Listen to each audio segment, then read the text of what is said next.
Hey there. Before we dive into today's episode, I'm so excited to tell you about the brand new NeuroAir membership, a unique nervous system support container where regulation meets real life. As a member, you'll receive access to the brand new NeuroAir regulation support app. Plus, you'll be able to join our private heartbeat community completely off social media.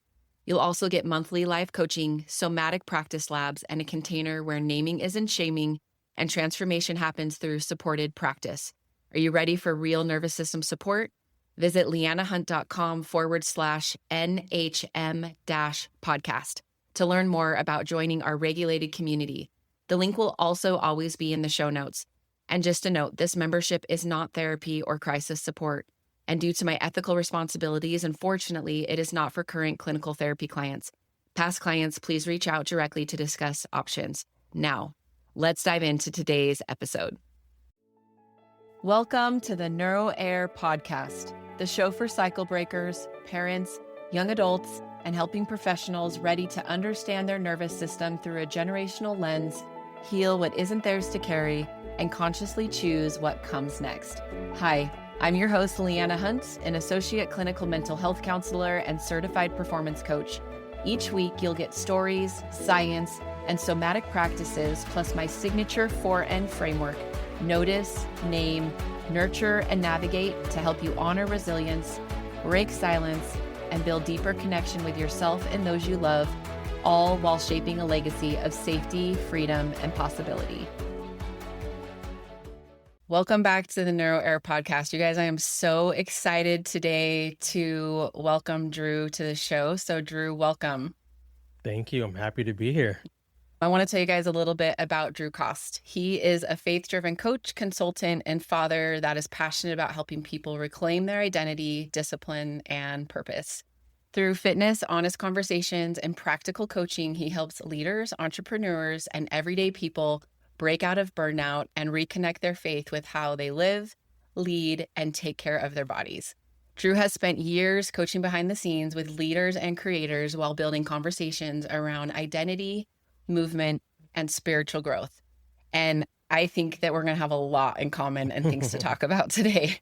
And if you're ready for your own experience after you hear Drew, you want to get to know more about him, all his links will be in the show notes, and feel free to reach out. So Drew, I'm so excited to have you here today. I'm honored to be here. As I love listening to your show. Well, let's start with that. So Mm-hmm. Drew sent me a message. I checked the date. It was on January 22nd, really early in the morning. And he had just shared some emotional thoughts about listening to an episode. And I don't know if I told you this, but the timing was so important to me because that next day was the 1-year anniversary of my dad's passing. Oh, no, I didn't know. And Wow. And so just my whole journey this last year, starting the podcast, starting my book, doing this nervous system work was really like not getting to heal things with my dad before he passed away. And here you are, a man, first like real conversation with someone I don't know, that's a male, like that reaches out in such a vulnerable way to reach out to a woman about listening to her podcast and sharing your emotions with me that you didn't even know me. Mm-hmm. And to me, it just felt like such profound timing. So first of all, I just want to say thank you for being vulnerable. My pleasure. And that lets me know that you're in a point where you're in your own life where you're doing so much work to be able to show up like that and share just your own experience with someone again that you didn't know. Oh, my pleasure. One thing I've always said is being a podcaster alone is hard. So getting some feedback on it is always good. But the moment had hit me so hard, and I was like, I just found out who you were that morning by looking up nervous system work on Apple Podcasts. And when I heard the episode and I finished it, I was like, I have to let her know somehow. I was like, she's probably never going to see it, but at least let her know that this has impacted me greatly. The way you broke down nervous system work without making anybody feel guilty for what was happening was profound. Well, I just want to thank you again. Like, I feel like my goal and my job and my work, and we can get into this in a little bit, Mhm. is that even though I couldn't repair things with my dad the way I wanted to and he was still alive, I feel like that's the whole my mission now, is that this Hmm. work can move forward regardless of who has passed and who's still living, and that all of us can make the decision that cycles and patterns end with us. Mm. Something that Sorry. resonates with me, no. Something that resonates with me is similar where my dad is still living, Mm, but he's so shut off from he doesn't do any inner work, and mhm, he's so shut off from emotions, from feelings, and I've reached out to him multiple times, so almost coming to a place where, like, I may never get that mm, emotional connection. Since I may not ever get it, I wanna spread it to people who I work with or just mhm, friends, like, "Hey, it's worth doing because it's gonna impact you in just so many ways," but your dad passed and my dad is still living, but he won't go there, so it's mhm, almost similar where, like, totally. I have to be okay with that. Yeah, oh man, chills right now, like, and you guys, we don't know this about each No. other until we're talking about this. So I feel like, I don't know how you feel about that. You're a man of faith too, but I feel like my dad's journey did not end after he left this life. And Mhm, for me, I've just felt more connected to him and realizing like, okay, there's opportunities, whatever our beliefs are, that I can have faith and hope that the work that I'm doing can still extend beyond mhm. just this earthly life too. I'm certain it does. I've always looked at inner work as your real work. I mean, it's the real you, but I also looked at it as it's gonna impact generations, it's gonna Mhm. impact just people in multiple ways. I This is something that I wish I knew Mm. 15 years ago, Same. that it would be that it would have helped me out with so many relationships, conversations, and all Mhm. of that, but I've always felt that this work is a bigger type of work than just the external stuff. For sure. So kind of going into that, you just shared briefly about your relationship with your dad. I want you to Mhm. just tell everybody that's listening, who is Drew Cost? Tell us your story in Yes. whatever Yeah. time you want to take. I want to learn more about you. Yeah, so True Cost, I'm a man. I am a man of faith. I am a husband and a father of 2, but more Mm, importantly, I'm an individual that's driven by helping people find healing. I've always had this place in my heart where if people felt whole and they were whole, they would do marvelous things in the world, but they would be better for themselves. So mm, I've taken on, I probably say my life's passion has always been how can I help somebody become whole? Whether that's helping them understanding how to treat their body, spiritual development, and even some type of physical development. But at the core of it, I'm an introvert. mm. I love, Interesting. I am a heavy introvert. I could be in a corner reading all day. But more importantly, I want to see humans not suffer because of themselves. Like we're gonna have Mm. sufferings because we live in the world, but I want to help them end the suffering that they give to themselves. That's so powerful. So kind of like in that, what about your own life has kind of led you to now that you want to do this work with other people? And are you working with men and women or just men? So I'll do the second question first. I've worked more with women. I'm Mm, open to men. I found that men are a little bit harder to start the journey. true.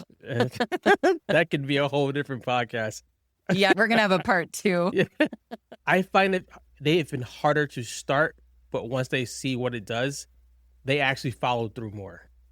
But my journey with all of it is I grew up hearing, men don't cry, men don't open up, and those Yeah. type of things. And I grew up shutting myself down as a young kid. Like, Mhm. my father's not coming to get me, my father's not going to be here. And I remember no one explaining those things to me. And I remember one day clearly, I have a picture on my desk when I realized at this age, I told myself, I'm never opening my heart up to anybody and I'm never letting anybody in. And that led to a lot of years of isolation, a lot of years of not exploring my emotions. Mhm. Any emotion I had besides anger, I didn't know what it was.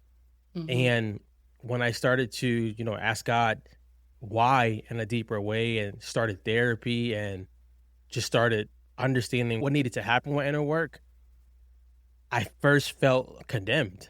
I was like, you're this age now and you've done a lot of years of, training and stuff like that, but you never worked on your inside this way. And I was condemned because I probably ruined a lot of relationships based on not opening up, not having any inner work.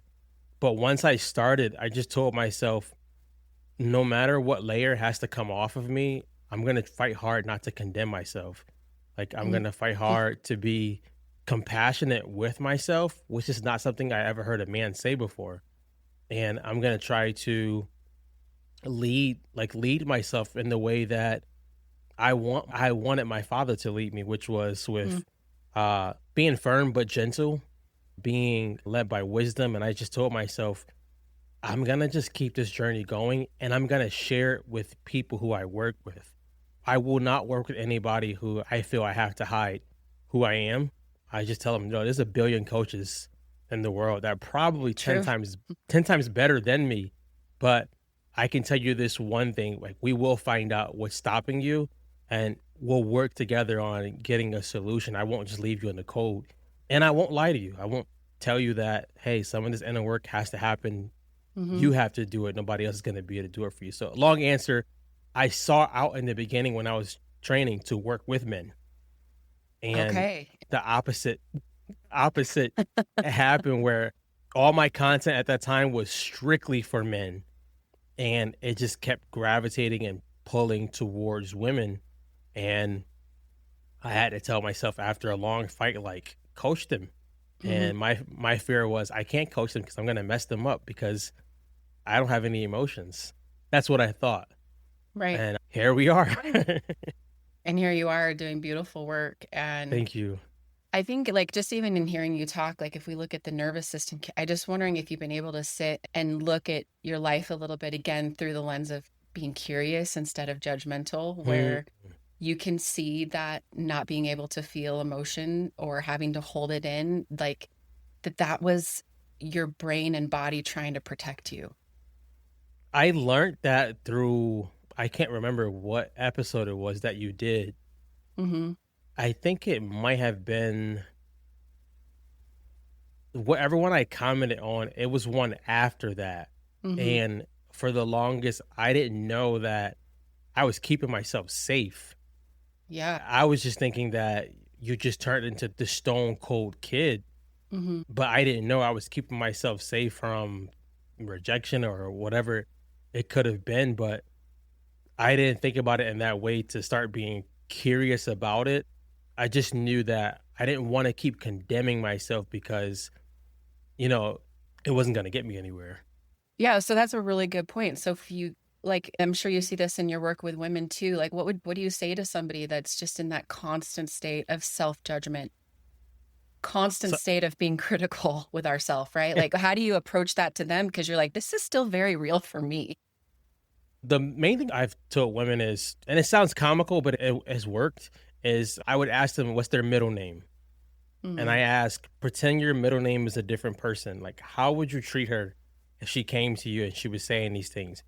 mhm, And 99% of them are like, I would love her. I would guide her. I would pour into her. I would let her know that, like, she's valuable. She's loved. It's not about looks. It's not about the weight. She can get through this. She can process this. And then I just ask them the question, so how can we start taking care of her together? And it's as if like somebody gave them permission mhm. to take care of themselves. I believe strongly women are the hardest working people in the world. I've always believed that women almost fight stuff that no one sees. They Mhm. can be cooking, cleaning, singing, talking on the phone, and be like in the middle of like a mental meltdown and keep moving. But I usually tell them to start with that. And something that helped me is I developed this framework called identity, alignment, capacity. And for identity is, who do you really want to be? And how can we start to not just say that, but how can we start to realize who do you want to be versus who you are Mhm, now? And mhm, how do we close that gap? But I listen a lot to them. and I just start to see, like, where they're at, and mainly we just bring up that middle name approach and then start from there. I love that. I love the middle name approach. I've actually never thought about it that way, but I think it kind of goes in like with the work I do, because when we're experiencing and showing up like that woman that's in the kitchen cooking and having her own breakdown, and I was smiling and kind of laughing because I'm like, oh, that is so much of my life. I have 4 kids I've raised, like all of that. It's like it is still a part of us that's showing up that didn't get our needs met at some point Mm-mm. along our lifetime. Mm. And I'm wondering how that, like, well, I see you like nodding. I'm just wondering, because how does that kind of hit when I say it like that? So this is fresh. I remember when I was in a therapy session and my therapist, she asked me this question and it broke me down. I mean, the rest of the session was me just legit bawling and I'm Mm, apologizing to her and she's like, "No, right. this is good." And she said, "What if you let yourself off the hook for not getting your needs met because you weren't in control of that?" Hmm.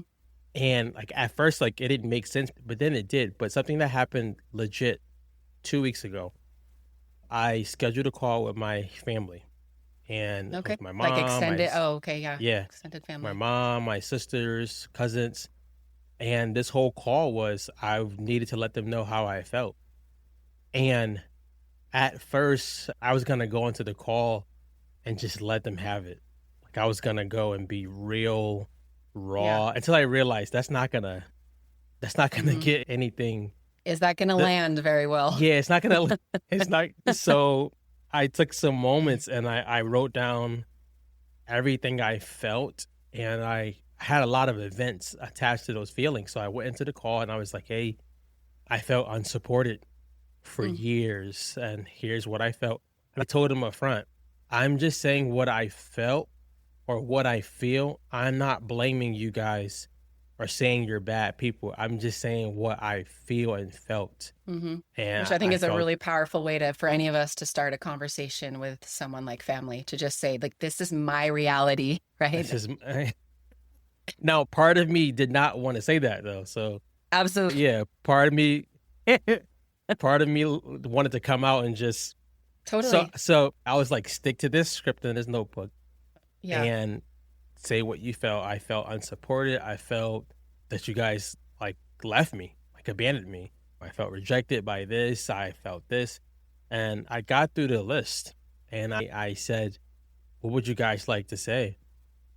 And the conversation went south. They legit could not hear it. Hmm. And they even like, you think you're all that and such and such. Now, Mm, if anybody deeply knows me, they know I'll help anybody with anything, hmm. any Well, day. it's your Uh, life's work, right? so I was like, I think I'm all that. Like, how? Hmm. And they just began to say what they felt, their experience. And the conversation just got so ugly where I started crying, but it wasn't like a cry of like compassion. It was like a cry of anger. Hmm. And I was sitting there and I was like, just breathe, Drew. Breathe. Hmm.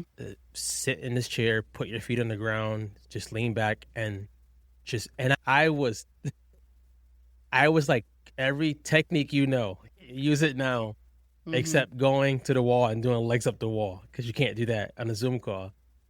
I love that But you just, sorry, I love that you just said legs up the wall. I use that with my clients all the time. I So you're like, use it. okay, I can do all these things in my chair, but I can't go do legs. But I was like, the wall is right here. I would feel so much better going to that wall. So I started crying, Hmm. and I think it hit them that he's not just crying. That's something different because he's not spazzing back out. Like he's Hmm. not reacting, but it went south and I got off the call. Well, before the call ended, and I was like, "Hey, this call, I didn't have an expectation of this call. I just wanted to let you know how I felt because I've carried this for years, and Hmm. it's time for me to be more gentle with my heart, and it's time for me to continue to be the best man I can be for me and my immediate family." So I was like, I don't want my wife or my daughters having bits and pieces of me where I know I'm holding back because of some of this hurt. Right. And I was like, however You guys take that from here. Will be your decision. Just let you know, like, I'm telling you how I felt. And I have it recorded on Zoom in case you ever come to the point where you want to actually see again what happened, guys. But this was not what I was expecting at all. I got off the call and I legit just cried. Mhm. And for once, like, I've cried tons of times, but this cry, I was like, you made a step that was safe for you now. Like, this was the first time you felt Mm. you could stand up for yourself and for the little boy Drew, because you stood up to your mom, you stood up to the people who were older than you and things like that. But it happened 2 weeks ago, and it hurt for a couple of days where I was like, I don't know what the resolve is gonna be, but I know I can't hold on to that. Mhm. Uh, and I felt better. I still don't know what the resolve is, Right. but I was like, I can only work on me. You can, and thank you for being so willing to share that My openly pleasure. with people that you don't know. Like, I can just tell in your tone of voice and the way that you're sharing it that you did it because you care. Mhm. You did it Mhm. because you care about your family, and that is really, really important. I didn't think what going into the call, Mhm. I didn't think I still cared about them that much Mm. because of the amount of hurt. So, Right. like, my family moved to Georgia, which was 18 hours away from where I was from, Where are you Connecticut. from? Oh, Connecticut, okay. Connecticut, yep. And just leading up to that and leading up to me getting married, there were so many balls dropped and so many events that wasn't supported, I feel. And like I told them, I was like, "You guys have never in your life asked about how I was as a person, ever." I was like, "I served the church every single Sunday for Mhm. 20 plus years. I've served you guys, I've helped, I've done so much." And I was like, "Nobody ever asked how I was, ever." And so I thought before I got on the call that I didn't care about them anymore, because I was like, it's not like I had a Mhm. major support system that I was Right. leaning on. I didn't. So I was going into the call just thinking, hey, say this as nice as you can, be Mhm. honest, be gentle but firm. And this is going to help you in your walk with yourself, your Mhm. immediate family, and the people you serve. I can't tell them go have the hard conversations, and I don't. So after when that happened, I was like, you know what? I should take a day off from this inner work and just be a straight savage. And I was like, just sit here and cry. Mhm. And how for you, it's the how and the why. Like, what has crying done for you? Like, just let's just go with this experience of allowing Mhm. it. Like you just said, maybe I need to take a day off and cry. Like, what are you seeing that feeling emotion and expressing emotion is doing for you? And then we'll tie that into some nervous system stuff. Yeah, it just feels like it's release. I've never had a Hmm. problem crying. I didn't understand for a long time what it was doing, but Right. like I never had a problem really crying. I would cry all the time, but these type of cries lately were more so. It was as if I was crying for like little Drew. And it was as if, like, I was giving him the permission to say, like, "Hey, like, you're good now." I don't know how weird that sounds, but, like, "We got you. Like, you're safe now, and I'm here. Like, I'm here." Hmm. Same thing, like, when I messaged you about when I stopped the car and I noticed it was, like, grieving happening. The old me would have just kept driving, but I was like, "Go park the car in that parking lot and Hmm. allow yourself to let the processing finish that didn't get a chance to happen when you actually felt whatever happened." It's so powerful. Like, that's kind of how, like, if we look at a trauma cycle or a stress cycle, like, Mhm. our body is supposed to, like, when we experience something that we can't process and we can't integrate because maybe someone wasn't there for us or we felt really Mm, alone or young Drew didn't feel like he had support, our body is supposed to go through a cycle of being able to express emotion. And for so many of us, it wasn't safe to feel, to, mm, we were told to be quiet. We were told that we couldn't have emotion. We were told to shut it down. We were told, well, you as a man, you were told it's not okay to be vulnerable this way. mhm, Right. And then maybe like if you look at your family history and where they've come from and the sacrifices of your ancestors to get you to this point of being a man living in the United States, raising a family, right? In this Mm, 2026, there were so many sacrifices that our family systems had to make to get us to this point. So sometimes it's like those emotions weren't okay because survival depended on somebody bypassing yeah. sadness. Does that make sense? I heard that in your I think one of your last episodes, and I was like, I never put those 2 Yeah. together. Yeah. So now young Drew is still there. And you guys, I'm doing this with him because he already said it was okay if we tie in some inner work. Yeah. But when I said, like, when you were on that call with your family and cared, you realized too, if it wasn't necessarily about caring about extended family, you were caring about young Drew. True? Mhm. Yep. True? How does he feel inside you right now, if that's okay? For the first time, he feels like somebody's coming to get him. Mm, Like somebody's coming to like say, "Hey, like we see you, kid. Like you're not alone." Like hmm I remember I don't even know how I remember it so well, but it never erased where like it was a day my dad was supposed to come get me. hmm And he had a history of saying he's gonna come get me and not coming. mm, But yeah. I just So it's kept like, how do you having trust him? How do you trust that? yeah. But as a kid, I'm just like, you get excited all over again. For sure. And of course, I'm in the yard waiting on my bike, and he doesn't come. He doesn't say anything. I remember walking in the house saying nobody cares about me, hmm and literally going into a different room, closing the door, and that's when I was like, I'm not opening my heart. I don't trust anybody. And hmm that day, young Drew literally felt like nobody was coming to see about him. For So sure. now doing this work and learning more about nervous system work, trauma, all of that stuff, it's as if like somebody opens the door and say, "Hey, I'm here to get you." So it feels safe. It feels a little weird, but it feels like, man, somebody's coming to get my boy. Drew, that is like exactly the work. Mm, It's like opening the door, and you get to do that for yourself now. mm, You get to be who you needed then. You get to do that now for mm. him. I used to say this before nobody came for me, hmm and going through these, and I could never articulate it.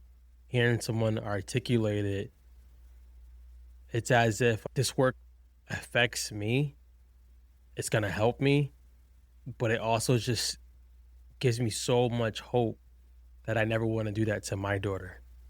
Yeah. And she's around the same age where Mm-hmm. I started having those exact Mm-hmm. experiences, but to finally, like, in life feel like I always wanted a big brother, a dad, a supportive uncle, and I never had that.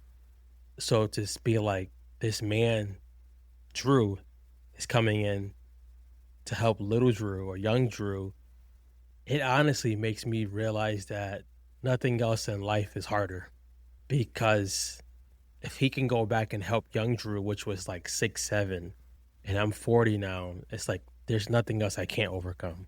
Like there's not like I've been through a lot, but it's like Mm-hmm. to have that tie in now and to have that type of ability now to connect, it's priceless. But it took work.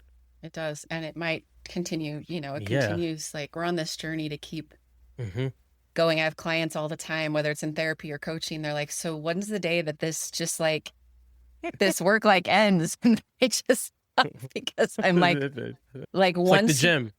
like the It's like gym, the yeah. once you realize that you can help little Drew, it doesn't stop.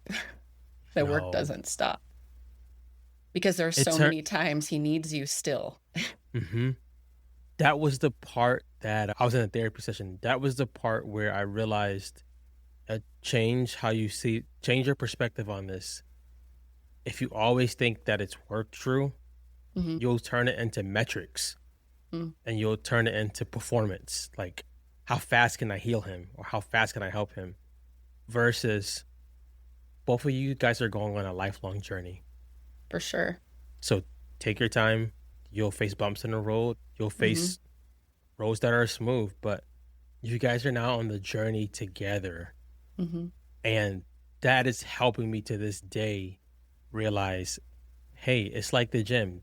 I'm going to be going forever because the day you stop, atrophy sets in. And True. it's And the it's older we more so, get, it's and the not older we get, it's it's not it's I don't want to go. yeah, but Don't it's harder to want get back, so that's It's why we don't hard. stop. The Yeah. older It's we like go. it's like just keep it going because if you stop, it's harder. So Mhm. looking at it more so as a this is a lifelong journey and you get to just go on the journey daily. Don't turn Mhm. it into a scoreboard or Mhm. anything like that because then you'll stop. Well, and it can create some pressure, and sometimes that pressure turns into shame. And, when we feel that shame, it's like shame's that shutdown. It's like, I don't Yeah. feel like I'm worth doing the work. Mhm. So for a minute, I'm wondering if we can just, if you'd be okay with this, of just like checking in with young Drew for a minute. Mhm. How does he feel within you just for right now? Just the first thing that comes to mind. He feels open. Open. He doesn't feel like he has to be guarded. Hmm. It's kind of as if he feels like his arms could be open versus I used to always sit with my arms crossed He's like this open. for years, and now he's open. Where do you feel that openness in your body, Drew? In my chest. In your chest? I'm wondering if you could just put a hand there for a minute. Yeah, eyes closed is fine if that's what feels best to you, and just want to take a minute and wondering what you would want him to know right now if he's open. I want him to know that it's not that people didn't love you. Uh, Hmm. they didn't know how to show the tangible love you needed. They didn't know how to emotionally connect, but it wasn't because they didn't love you. And it does not mean you're not valuable and that you are important. Hmm. And I want you to let him know if that's okay that you're here for him now whenever he needs you. How would that be? And I'm here for you, Drew. Hmm. How does that feel in your body? It feels warm. Hmm. It feels like a bear hug. Hmm. Yeah, just feel that bear hug for a minute. And I'm wondering, you can just let him know. You can say this just in your mind or out loud. It's up to you. Just let him know that anytime he needs you, you're here for him now. It's true. Anytime you need me, I'm gonna be here for you. Mhm. And we'll just see if he receives that. A picture of my when my daughter gets scared, she always runs back to me and she opens her arms really big and she just runs and she just grabs onto me and she just always says, "Daddy's here. I'm safe now." Mm. And that's what that feels like. And anytime, Drew, when you feel those emotions, that anger, that sadness, that no one was there for me, and if it still comes up again, you just want to invite you to take a few minutes to connect with young Drew Mhm. and give him that hug. Let him know that he's loved Mhm. and that if he wasn't loved then, he can be loved now by you. I never knew that you could do that. And how's that feel to think that that could be possible? It feels rewarding. It Mm-hmm. feels lighter. Mm-hmm. Like I said in the beginning, like I felt like my whole life's work is not letting people suffer alone if they don't have to. Mm-hmm. While I felt young Drew was suffering alone all this time. Yeah, and we all have those parts of us that we haven't faced yet, and that's the point of like Mm, this nervous system work. So what would you say to somebody, Drew, that's listening that is suffering in silence? Maybe they haven't faced their own inner parts, their own young Drew yet. I would say two things. First, I would say go to a comfortable place. It may not be your house, it may be your car or some place where you feel completely comfortable Mm-hmm. and ask yourself like what would it feel like if I could feel love and see what comes up. I would also attach that to I journal a lot.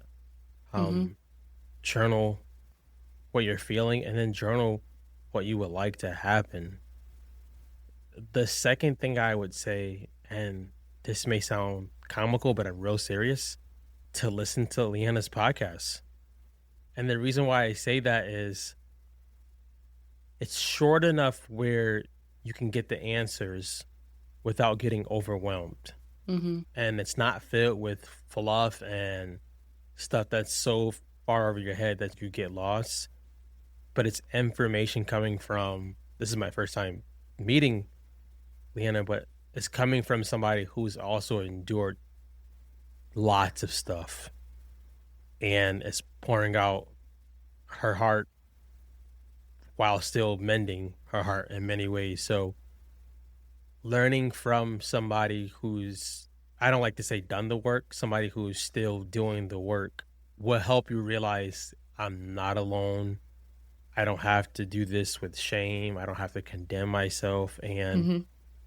if you just listen to one a week, you're good. Like you're going to have some consistent support until you want to go deeper with some more type of work. But those are two free things 3 that you things. can do. I love that you said that about journaling and going to a comfortable place because we will not be able to work with like young Drew unless our body feels like it's safe enough to do so.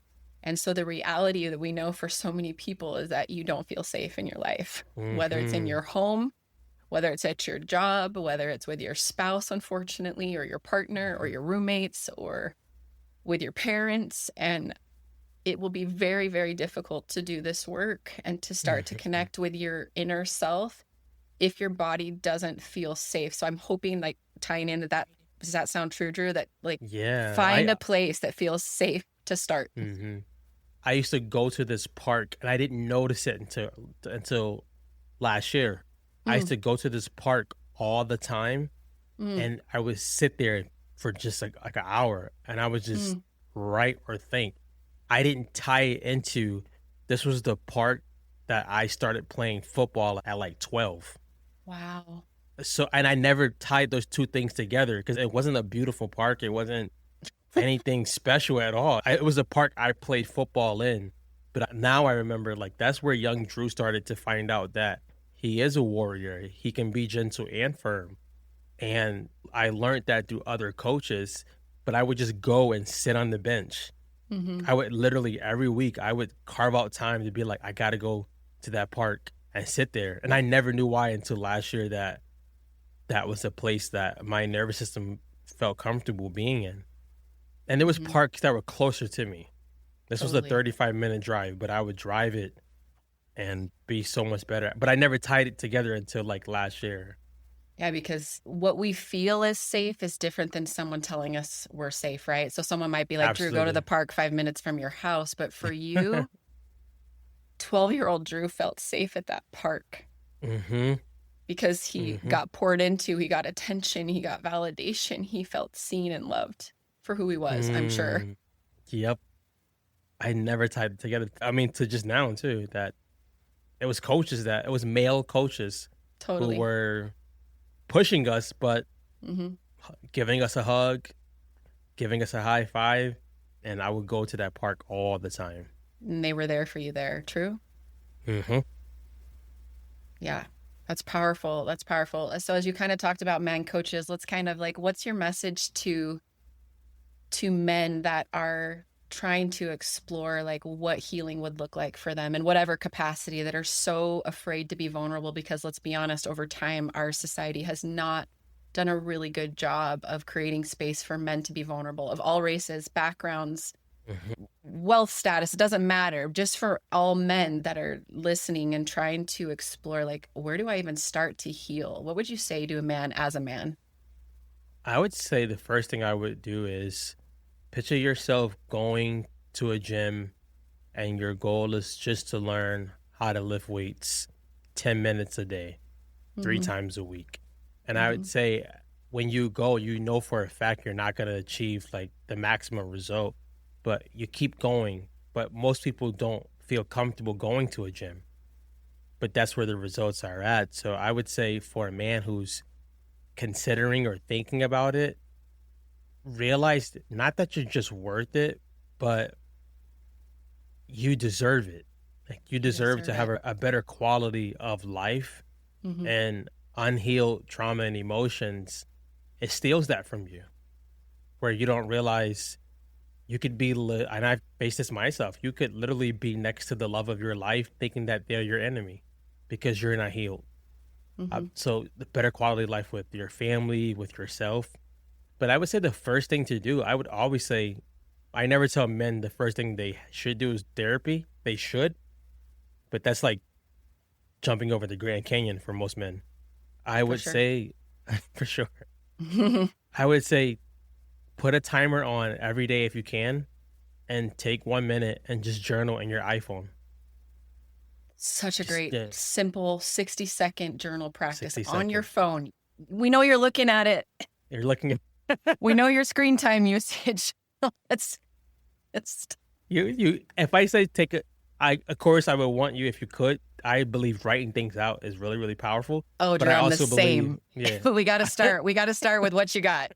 And we all know you got an iPhone. Yeah, if we start with anything that could be a barrier, you won't do it. 60 seconds, 60 just seconds. write whatever you feel. And it doesn't have to make sense because you don't have to show anybody. And that 60 seconds usually will end up turning to 5 minutes. It'll end up turning to, hey, let me actually get a journal and hide it at 1st. But We're cool. start We're with a cool with journal. that. We're cool with Yeah, that. You can I'm hide, cool with that. you can hide your it. emotion journal. Hide it. You can hide it. But I would say most men are encouraged by consistency. So if they look back and they see the journal prompts, they've had 10 of them Absolutely. in a row, they feel like something's working. And it just takes work to open your heart, but you're allowing yourself to do that. So for men, take the small steps, 60 seconds a day. If you want to call it a 30-day challenge, cool, but you have a minute a day. Do it in your car when you get off work or before you go into work. So smart, Drew. Oh my gosh, you and I have so many of the same beliefs. Like even when we break down the gym, when we first go, we can't commit to an hour a day, 7 days a week. The brain, your nervous system isn't going to let you do it. No. So Drew, I love that you said just 60 seconds. And any practice we do, we can start with 60 seconds, guys. Yeah. Whether it's breathing, whether it's legs up the wall pose, whether it's journaling, whether it's just starting to get outside and walk around the block or just to the driveway and the mailbox. Start small because small creates sustainable change. And Drew, I totally believe that's like what you've done in your life. Oh, thank you. Thank you so much. I always say small steps to safety. Totally. Yeah. Because your nervous system, just last thing, remember guys, if something doesn't feel safe, the nervous system will shut it down. It's going to shut it down. It's going to lock it up and it's going to say, screw that. But that does not feel safe to create change. So smaller is safety. I like that. I like that. Well, thank you so much, Drew. Thank you for your honesty, your openness, your vulnerability, for the work you're doing out in the world, for just, again, reaching out to me, sharing that beautiful message. It came at so timely again. Oh, man, that's good. Just so powerful. And I am just cheering you on. And again, if anybody wants to connect with Drew, we'll have all his info in the show notes for you guys to follow him on Instagram. He shares great stuff in his stories and posts and in school. So we'll have all of that listed for you guys to connect with him. Drew, anything in closing you just want to sum up for everybody? I just tell everybody, go heal. You deserve it. And keep listening to Leanna's podcast. I kid you not. If you need something in the world that's going to give you good information, it'll be that weekly podcast. Thank you. Thank you so much.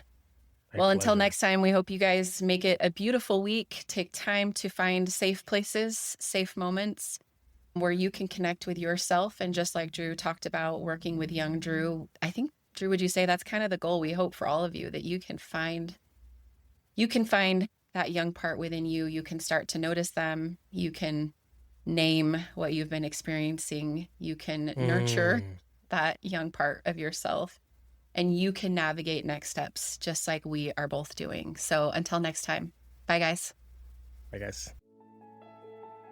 Thanks for joining me on the Neuro Air podcast. This work is about honoring resilience in yourself and also those who came before you, all while finding freedom from what was never yours to carry. With the help of stories, science, somatic tools, and the 4 N's, notice, name, nurture, and navigate, you have a path toward deeper connection with yourself, your loved ones, and the legacy you want to pass on. If today's episode spoke to you, share it with someone who's ready to step into this work too, and follow the show so you never miss an episode. Remember, you may not have chosen what you inherited, but you can choose what comes next.